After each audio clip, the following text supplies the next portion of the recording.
Bolívar. Por el estado Bolívar, viene llegando, además viene girando por todas, ¿no? Sí, bueno, pues ayer estábamos en Cojedes y en Aragua acompañando la tarea que nos dio el presidente en el Comando Nacional, atendiendo a los muchachos, la juventud, que bueno, son un factor importantísimo hoy en día en la política nacional. Ahora, ¿cómo evalúa hasta este momento? Estamos, bueno, a días, 31 tantos días para el proceso electoral del 6 de diciembre, ya con un simulacro con el Consejo Nacional Electoral, una actividad que se va a desarrollar este domingo, es decir, afinando estrategias de cara al 6 de diciembre. En líneas generales, ¿cómo lo visualiza o cómo ve el panorama de cara al 6 de diciembre? Yo lo veo muy bien, creo que hay muchísimo ánimo en la gente, creo que los candidatos de la patria llaman muchísimo la atención, son buenos candidatos, buenas candidatas, el tema de la unidad perfecta. Bueno, el Partido Socialista, el Gran Polo Patrullero, cuenta con una fortaleza muy grande, que es que tiene una inmensa maquinaria, tienen las VC, los CLP, los patrulleros en todo el territorio nacional.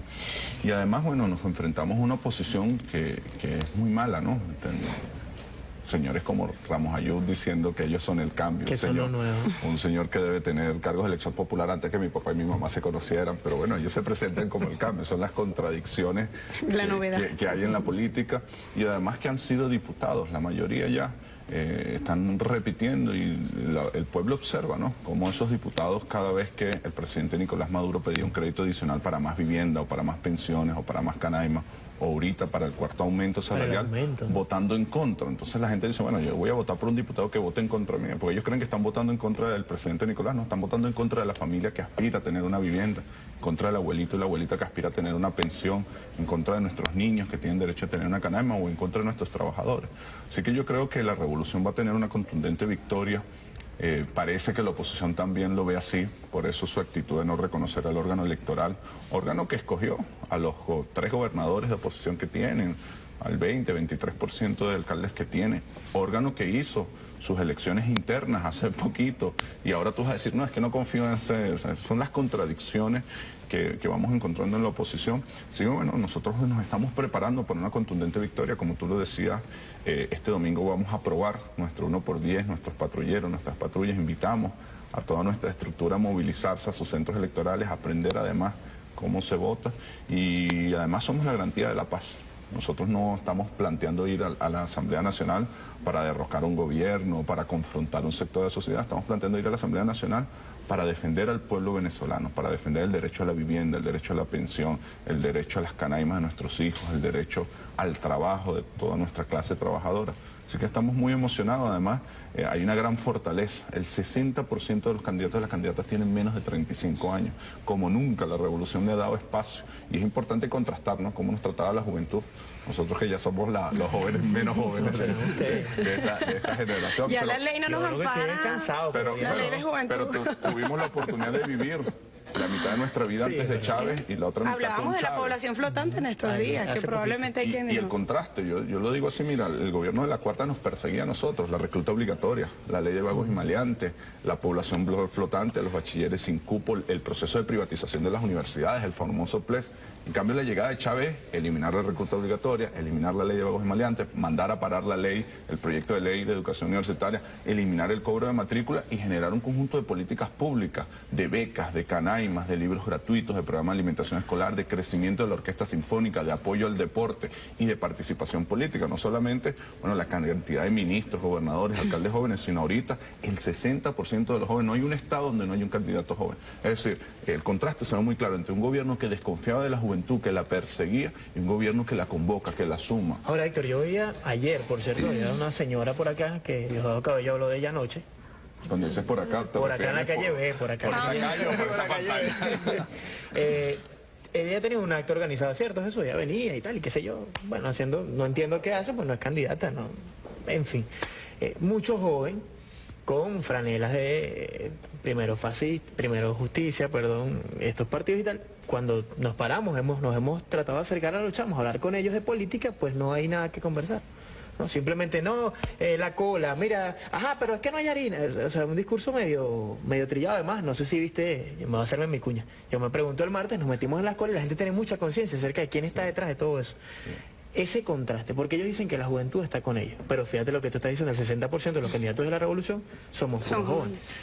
Yo siento que, por supuesto, hay un sector de la oposición venezolana que tiene una visión distinta. Lo que lamento es que la oposición no tenga un liderazgo serio, no tenga un liderazgo con propuestas, y apuestan a eso, apuestan al odio, apuestan a la rabia, apuestan a no hacer campaña. Tú preguntas circuito por circuito, ¿quién es tu candidato por la oposición? La gente no sabe quién es, porque ellos están apostando a la política del odio. Nosotros tenemos que convocar desde el amor, desde el cariño, y además este esfuerzo que estamos haciendo incluso es por esos muchachos, o por esa señora, o por esa viejita que hoy vota en contra de la revolución. Porque cuando nosotros hacemos un esfuerzo porque todas las familias tengan vivienda, es porque todas.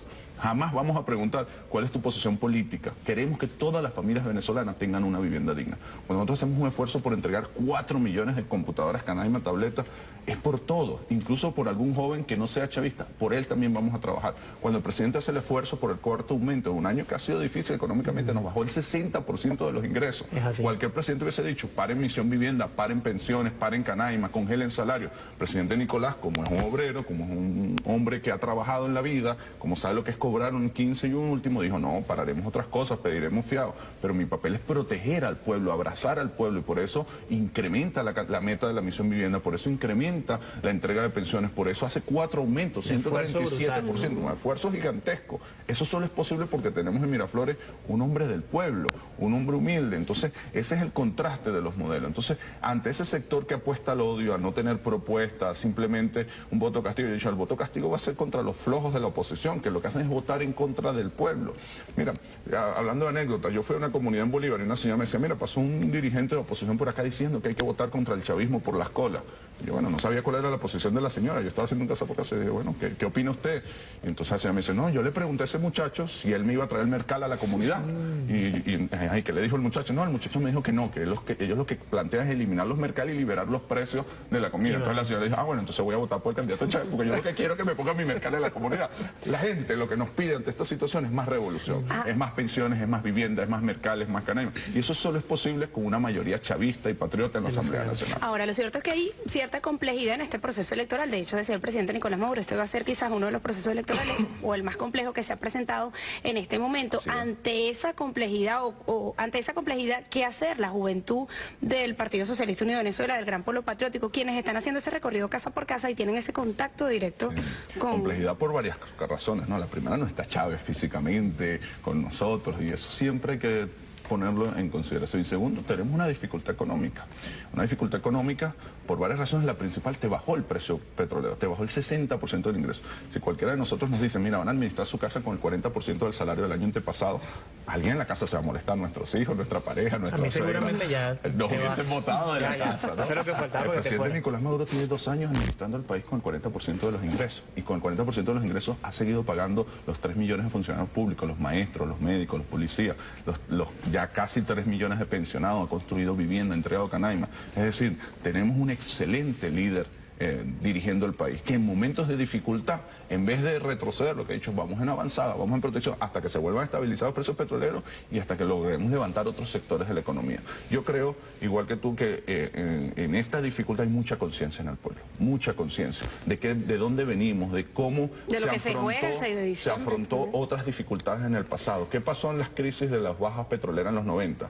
¿Qué significó eso? Congelación de salarios, expulsión de la administración pública de maestros, de médicos, esa famosa tesis del Estado mínimo. El Estado mínimo es que cada quien resuelva su vida como pueda. ¿Quieres estudiar? Sí paga. ¿Quieres salud? Sí paga. El presidente nos ha dicho, no, más salud, más médicos integrales, más pensión. Entonces la gente, yo creo que hay que tener mucha confianza en el pueblo venezolano, pero aparte de eso tiene, por los candidatos de Chávez, por los candidatos de Revolución, primero una unidad perfecta y segundo tremendos candidatos y candidatas. Yo, por ejemplo, voy a votar en Bolívar y me siento muy orgulloso por quienes voy a votar. Jóvenes, trabajadores, Rubén Limardo, Raiza Alán, Richard. Además ejemplos, ¿no? Yo creo que son ejemplos. De toda la vida. Limardo, tenemos a Erika aquí. De verdad que si las elecciones fueran simple racionalidad, veo el currículo de uno, el currículo de otro, yo creo que no tendríamos que hacer campaña porque ganaríamos 90-10 como es también emociones, como también es coyuntura, bueno, a eso hay que sumarle el esfuerzo gigantesco que están haciendo los candidatos. Tú ves las redes sociales, la televisión, los candidatos de la patria están en la calle con el pueblo. Ellos dicen, no, el pueblo no los quiere. Ay, ¿cómo estamos todos los días en los barrios? ¿Cómo estamos todos los días en casa por casa? Con dificultades, claro, y la gente nos regaña y nos dice, ¿por qué no ha llegado al mercado? ¿Y por qué no ha llegado a los autobuses rojos le dicen los maduritos? ¿Por qué no ha llegado el madurito a mi comunidad? Y yo quiero más misión vivienda. Es decir, la gente está en una situación crítica pidiendo, exigiendo más revolución, y esa es nuestra responsabilidad, garantizar que la revolución llegue a todos los rincones. Que hemos avanzado mucho estos 15 años, indiscutiblemente. No hay un rincón donde tú te metas, donde no hay una canaima, donde no hay una pensión, donde no hay una vivienda. Pero también falta mucho por hacer y nosotros no podemos descansar hasta que la última familia tenga su vivienda, hasta que el último abuelito tenga su pensión, hasta que en la última comunidad instalemos un mercal, un pedeval. Nosotros no podemos descansar hasta que logremos eso. Hay gente que dice, bueno, pero es que las colas hay que acostumbrarse. No, las colas no nos podemos acostumbrar, las colas hay que vencerlas y las vamos a vencer instalando más mercal, más pedeval, fortaleciendo la revolución. Ahora, Héctor, nos queda un minuto, me dice el coordinador. Un minuto.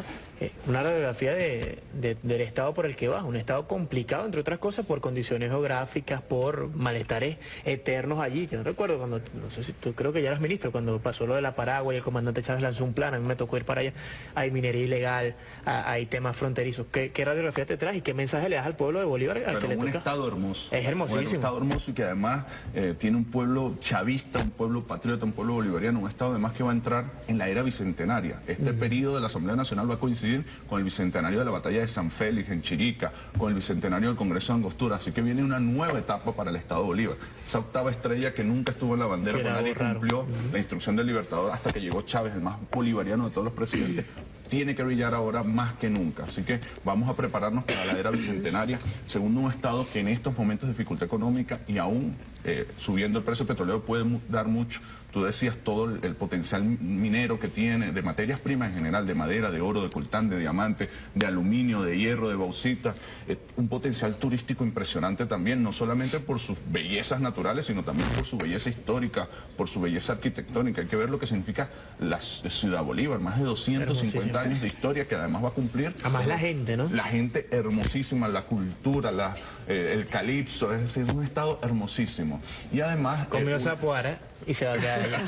Y además un estado no viene más. Que tiene otros potenciales, es el parque metalmecánico más grande de América Latina y además está pegadito de la faja, o sea, todo lo que necesita la faja para su desarrollo, la principal reserva petrolera, lo puede hacer el Estado de Bolívar porque tiene sobre todo una gente con una cultura del trabajo. Así que yo estoy enamorado del Estado, creo que vamos a tener una contundente victoria en los 3 circuitos y vamos a trabajar durísimo para que ese Estado pues brille más que nunca, esa octava estrella brille más que nunca. Bueno, candidato, gracias por acompañarnos.